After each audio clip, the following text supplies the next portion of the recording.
Pues el día de hoy que fue liberado Emilio Lozoya, el exdirector de Pemex, con una última chicanada de Norma Piña, la 4T ha empezado ahora sí a apretar, o más bien dicho, a ahorcar a la presidenta de la Corte, Norma Piña, y bueno, se va contra uno de sus cómplices más importantes, que no es Lozoya, sino Cabeza de Vaca.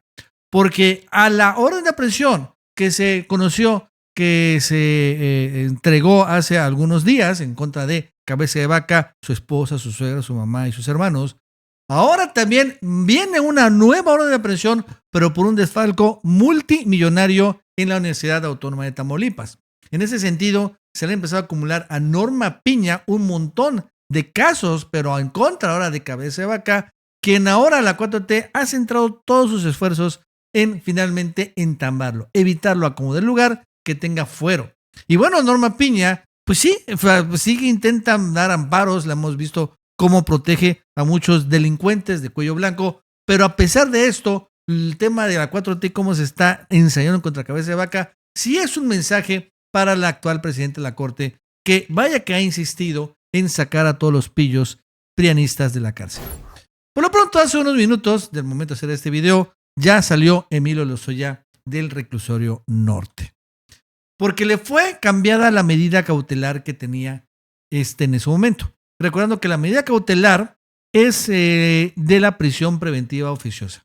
O sea, Lozoya no ha ganado nada, pues el juicio continúa, no ha ganado nada, pero en lugar de que esté en prisión, ahora va a estar en su casa y con un brazalete electrónico. Incluso yo creo que no solo le van a dar permiso que esté en su casa, sino va a poder trasladarse y movilizarse por toda la Ciudad de México como se encontraba antes. O sea, va a estar delimitado geográficamente en la Ciudad de México, pero no únicamente en su casa. O sea, va a poder ir al Hunan, ¿no? Donde finalmente fue exhibido y después, posteriormente, fue detenido.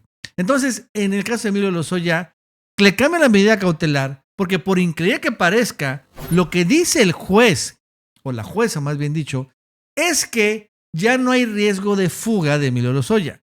Emilio Lozoya, que se fugó al extranjero cuando salió una orden de aprehensión, se fue a Rusia, estuvo en Alemania, acabó en España, él se entregó en Mallorca, ¿no? ¿Se acuerdan? Y después fue extraditado y dice que no hay riesgo de fuga. O sea, son esas cosas que dices, ¿por qué está pasando esto? En fin, de esta manera se captó la salida de la camioneta de Emilio Lozoya hoy del reclusorio norte. Vamos a verlo.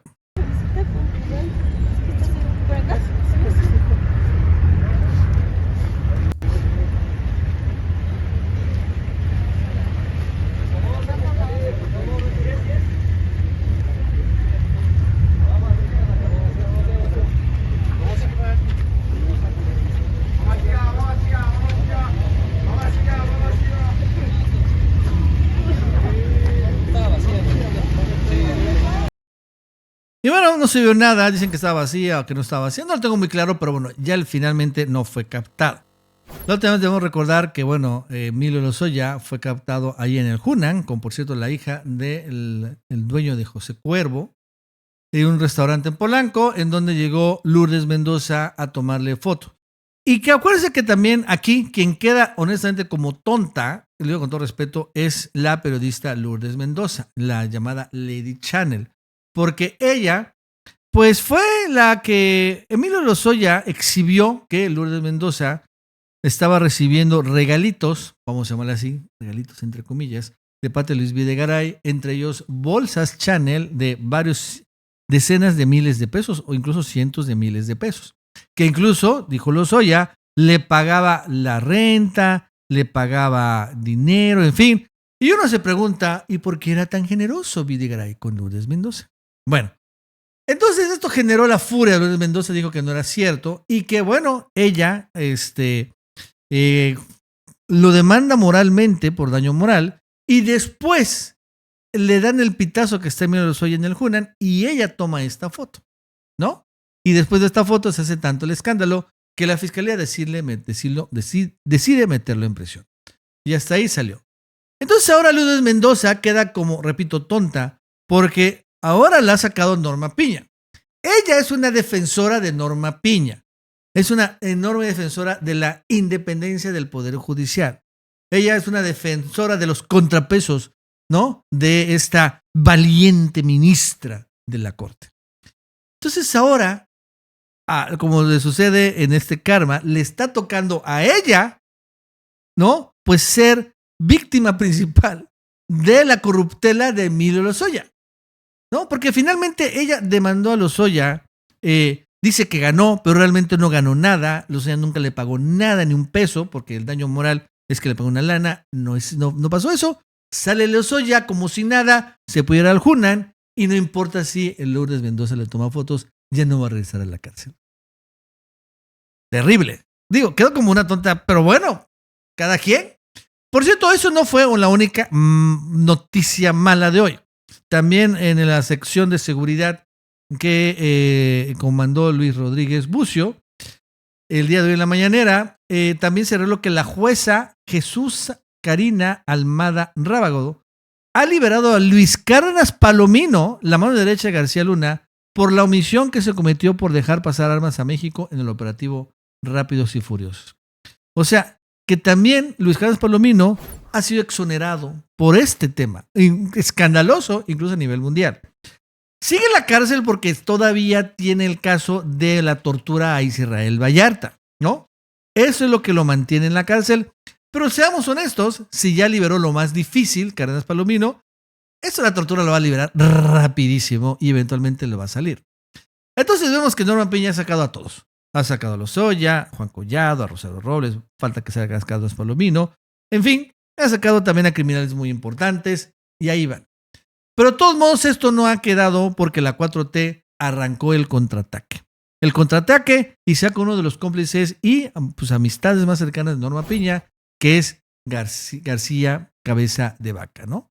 El exgobernador de Tamaulipas, en donde debemos recordar que hace unos días nos enteramos que se había liberado una nueva orden de aprehensión en contra de Cabeza de Vaca por los delitos de delincuencia organizada y lavado de dinero. Y la novedad es que en esta orden de aprehensión no solo está en contra de él, sino en contra de la mamá, de la esposa, de los hermanos, en contra de la suegra y bueno, casi hasta del perro. Sin embargo, hoy vuelven a contraatacar y se revela una nueva denuncia totalmente, pues que no sabíamos. Desde Tamaulipas han denunciado la Universidad Autónoma de Tamaulipas por desfalco a Cabeza de Vaca. ¿Cómo la ven? Por un posible quebranto al erario, ¿no? Estiman autoridades universitarias que pudieran ascender a casi 700 millones de pesos por una omisión de transferencias de recursos del Estado por 500 millones y la compra a sobreprecio de un inmueble por 190 millones de pesos. O sea, eso es gravísimo. Supuestamente, ¿no? Cuando era gobernador, Cabeza de Vaca le iba a enviar 500 millones de pesos a la universidad. Nunca se los envió. Y bueno, dijo en ese momento el rector, sí me lo enviaron. Y es un gran desfalco, más claro, la compra de inmuebles a un enorme precio. Encontramos, dice el actual rector, que una diversidad de actos ilícitos cometidos tanto por exfuncionarios del gobierno, del Estado, como por exfuncionarios de la universidad, lo cual ha sido formalizado en una denuncia presentada en la Fiscalía de Tamaulipas. Están el exmandatario denunciado, el exrector, también su exsecretario general de gobierno y actual diputado federal del PAN, Gerardo Peña, aunque bueno, ya va a dejar de ser, y al ex titular de administración, Jesús Alberto Salazar Ansaldúa. Entonces, esto sí, ojo con el dato, pega directo en la línea de flotación del panismo, la línea de flotación del priismo, precisamente ahorita que están siendo liberados, liberan a unos, pero ahora creo que con Cabeza de Vaca se están encontrando todas las fuerzas. Y esto es relevante porque Cabeza de Vaca, debemos recordar, tiene un trato con Xóchitl Gálvez, uno de los tratos más gangsteriles, ¿no? De esta elección, en donde, o sea, este criminal negoció con Xóchitl Gálvez que le dieran fuero y ahorita él va a ser candidato plurinominal del PAN en el primer lugar de no sé qué circunscripción, creo que la segunda. O sea que él sí va a ser diputado federal. Sí, claro. O sea, primero, no es detenido, porque eso es lo importante ahorita. Sería detenido, incluso hay una ficha roja y una orden de los US Marshals para que lo detengan allá en Estados Unidos. Y claro, vamos a suponer que no se ha detenido, tenga que tomar protesta, que es el otro. Porque que Cabeza de Vaca, bueno, puede al final a cabo ganar su candidatura, ser nombrado como diputado electo, pero si no toma protesta en el recinto legislativo, sorry, no eres diputado en funciones y por lo tanto no gozas de fuero. Y aquí es donde, bueno, primero es el juego del tiempo, ¿no? Estamos hablando de que son 7 meses faltan para que llegue el momento en donde él tome protesta. Se convierte en diputado en funciones federal y ya tenga fuero. Eso es lo primero. Y lo segundo, o sea, primero tiene que huir 7 meses y con, bueno, ficha roja, con US Marshals, con el FBI y claro, la presión que está ejerciendo en México, en particular López Obrador, en contra de Biden y Liz Sherwood, para que lo detengan lo más inmediato, no es fácil. Pero por otro lado, bueno, a ver cómo se cuela de Estados Unidos a México y se cuela tener el recinto legislativo a San Lázaro y toma protesta, ¿no? Ese es lo otro, cómo regresa a México ahora. ¿Cómo podía llegar? Pues sí, se puede colar, pero lo agarran en la frontera y lo detienen. Ya tiene una orden de aprehensión. En fin, así, y eso es un reto para Norma Piña, porque no sabe cómo va a protegerlo. Seguramente lo va a intentar proteger, pero como lo vemos, van a seguir sacando más y más y más órdenes de aprehensión en contra del exgobernador de Tamaulipas. En otras palabras, sale Lozoya, entra Cabeza de Vaca. Bueno, amigos, eso es todo. Hasta luego.